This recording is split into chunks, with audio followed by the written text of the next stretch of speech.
Meditación y desarrollo espiritual, bases teóricas y prácticas. Cuarta parte. Texto primero. Discurso para enfocar, desde un nuevo ángulo, la comprensión del mecanismo mental, y de la dimensionalidad del ser. Comenzamos con una anécdota. Cuando el Buda se realizó, alguien le preguntó: ¿qué has realizado? Se rió, y dijo: no he realizado nada, sea lo que fuere que he realizado, siempre estuvo en mí. Por el contrario, he perdido muchas cosas, he perdido mi ego, he perdido mi pensamiento, mi mente. He perdido todo lo que solía sentir que poseía, aquello con lo que me identificaba y creía que era mi yo real, he perdido mi cuerpo, solía creer también que era el cuerpo. He perdido todo eso. Ahora existo en la pura nada. Esa es mi realización. Fin de la anécdota.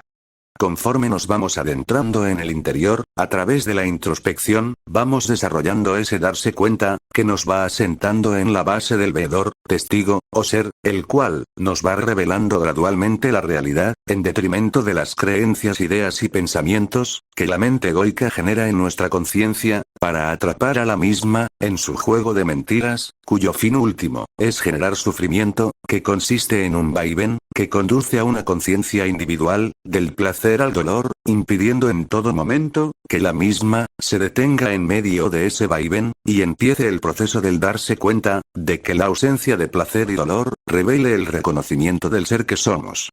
Con este sufrimiento, se va generando un cuerpo de dolor energético de índole sutil, que afecta al cuerpo mental, al emocional, y como efecto rebote puede llegar a manifestarse en el cuerpo físico, como por ejemplo, casos de estrés crónico por diversas causas. Ese cuerpo energético e inmaterial de dolor, es lo que hace al ego fuerte, dándole la potestad de nuestra atención o flujo de atentividad, lugar desde donde emana la voluntad del libre albedrío, es decir, nuestras decisiones, las tomamos desde los impulsos tenues o lúcidos de nuestra atención, y no desde la mente.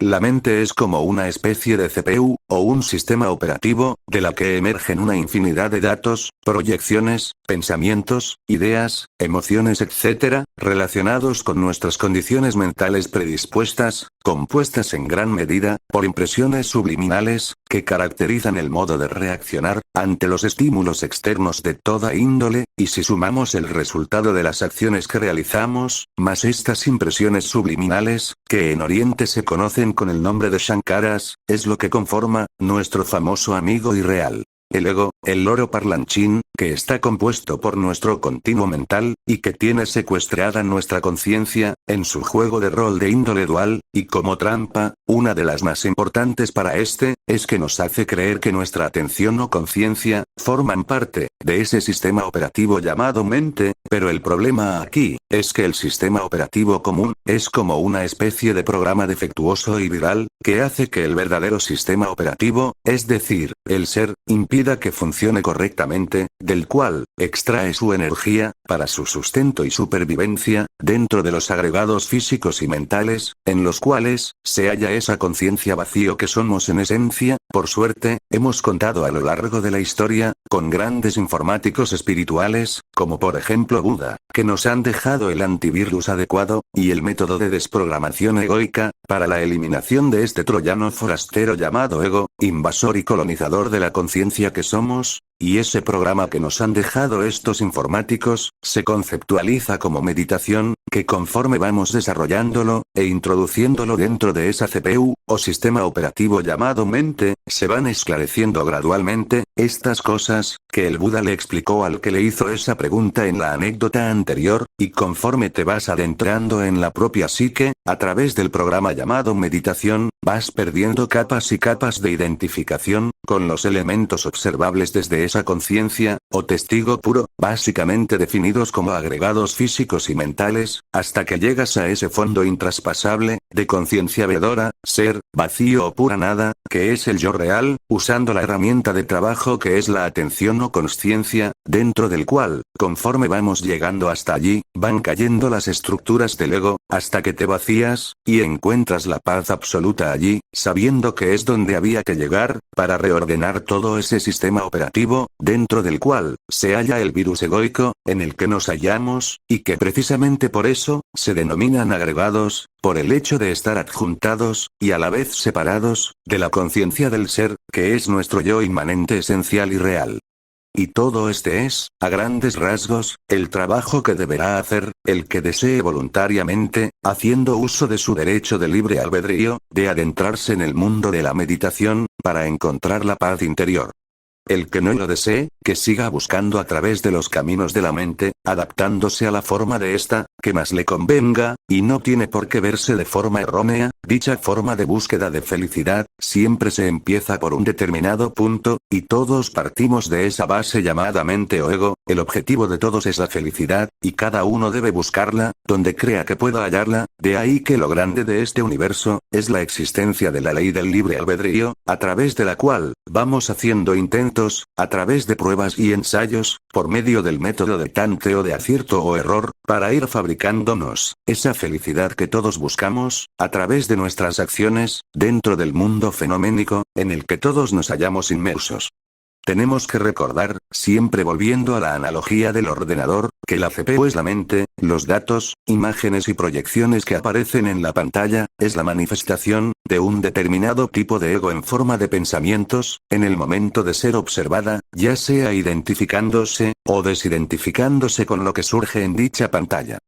Por otro lado, la materia que envuelve todo ese campo bioenergético de datos e información que se proyectan, es el cuerpo, y que el ser real, es tu verdadero yo, el observador o testigo de esa pantalla, de la cual, surgen los datos y proyecciones pertinentes, y característicos al momento circunstancial, y que se relaciona con tu situación en ese momento determinado con el mundo exterior, y cuya atentividad conciencial, pertenece a ese observador, y no pertenece a la mente, y en este ejercitamiento de la meditación, en el que está en juego la consecución de la paz interior, tenemos que aprender a consagrar dicha atención dentro de su lugar correspondiente, que es en este observador, rescatándola del flujo de información, dentro de la cual se halla identificada e inmersa normalmente, que es en esa pantalla con la cual nos identificamos llamada ego, subproducto de esa biocomputadora, a la que se conceptualiza como la mente. El objetivo de la meditación es aprender tres cosas.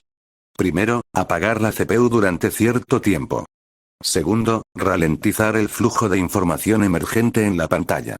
Y tercero, reconocer al yo inmanente, que siempre está presente, y lograr discriminar por uno mismo, que la mente tiene un objetivo primordial, y es encubrir a ese yo innato o ser, entre su espesa y frondosa jungla amazónica de información contradictoria, dual e irreal. Solo sé que no existo como mente, es la conclusión final, a la que se llega, cuando un meditador llega a su hondón interno, y no se trata de una creencia, ni un tejido hilvanado de pensamientos, ni la imaginación que le esté jugando una mala pasada a través del intelecto. El que ha llegado, es eso que es más allá del programa denominado mente, y allí todo es conciencia pura y eterno ahora, nada es mente, esta, no es más que pura irrealidad e ilusión de índole holográfica. Quien realice esta verdad en su interior a través de la meditación, ha alcanzado el objetivo espiritual, que nunca se deberá de ver como algo excepcional, o un imposible, ya que esto supondrá una treta más de la mente, para que nos olvidemos del tema. Es vuestro ser real, el de todos vosotros, es el yo inmanente esencial, que está obstruido por vuestro ego. Es lo original e innato dentro de vuestra totalidad multidimensionalidad interna, y esa originalidad es paz y dicha interna, la cual todos tenemos derecho de reclamar como nuestra, empoderándonos, ante la falsa potestad ejercida por la mente sobre nuestra conciencia de ser. Texto segundo. Siguiendo la pista al ser. Siempre estamos en casa, es decir, el ser, que es el estado de paz que ya está dentro de nosotros en nuestro hondón, no es algo que haya que conseguir.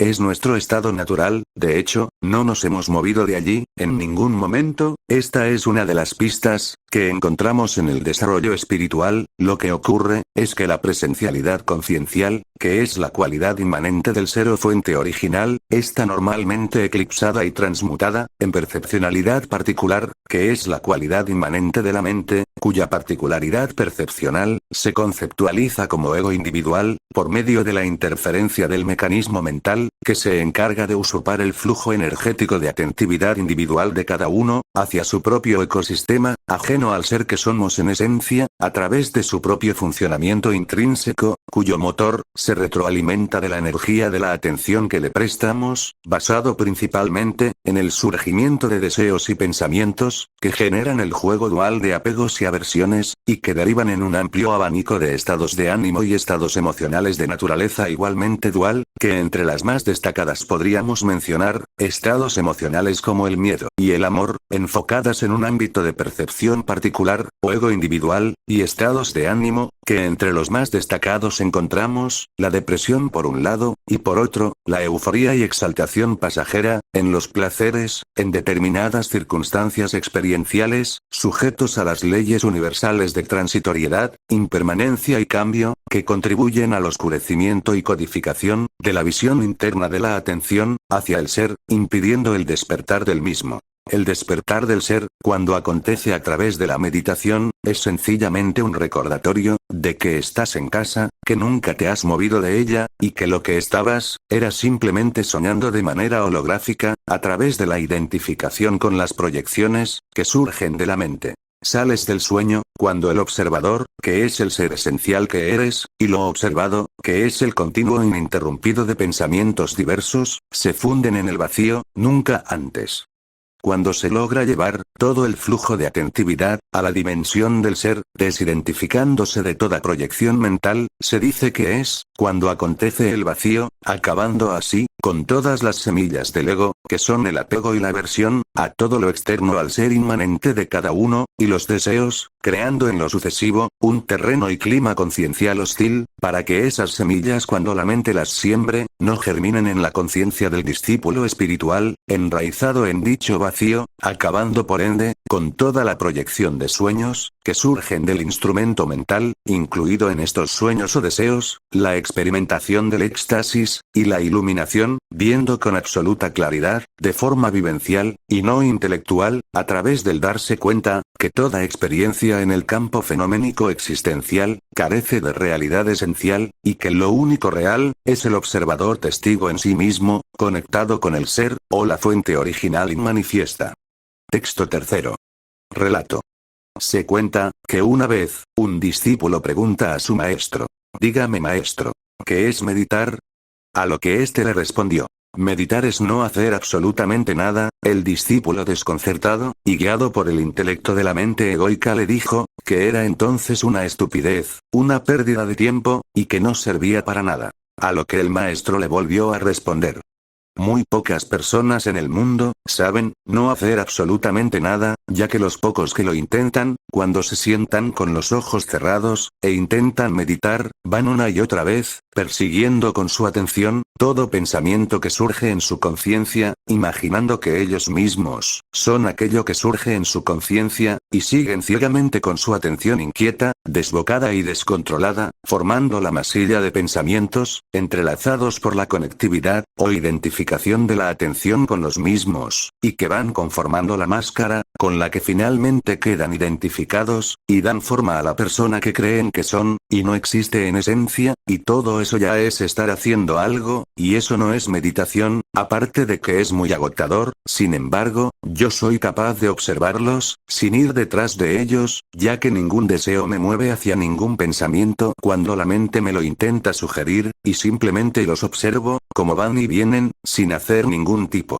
de movimiento con mi atención hacia ellos, y veo con enorme dicha, como caen por sí solos, por el sencillo hecho, de no prestarles, ni mi interés, ni mi atención, que es la energía, de la cual se alimentan para sostenerse, manteniéndome en el rostro original de la nada, el testigo o ser, tras la cual, surge el estado de paz interior. Y el discípulo, ante esta respuesta, le volvió a preguntar, guiado por el intelecto egoico mental: ¿y para qué sirve todo eso? No le encuentro utilidad alguna. El maestro le volvió a responder: eso tendrás que descubrirlo por ti mismo, yo no te puedo llevar hasta la gran respuesta, que solo hallarás dentro de ti. Ten en cuenta que ni a ti, ni a ningún otro buscador, puedo llevar a ese sitio, ya que se encuentra dentro de uno mismo, y sola y únicamente tú, puedes entrar en ese sitio, pero sí puedo darte las indicaciones precisas que necesitas saber, cómo y por dónde puedes andar, y el cuándo, los porqués, y los peros, si verdaderamente lo deseas. Has de saber una cosa muy importante. Continuó diciéndole el maestro. Que con el hábito de no hacer nada absolutamente, mediante la práctica de la meditación, con el paso del tiempo, realizas la gran nada, y el que nada no se ahoga, en las tenebrosas y turbulentas aguas de la mente, y su fluctuante oleaje dual egónico. Fin. Aquí acaba la cuarta parte, sobre la meditación y desarrollo espiritual. Me despido de todos ustedes, hasta la próxima parte. Hasta pronto. Bendiciones. Namaskar.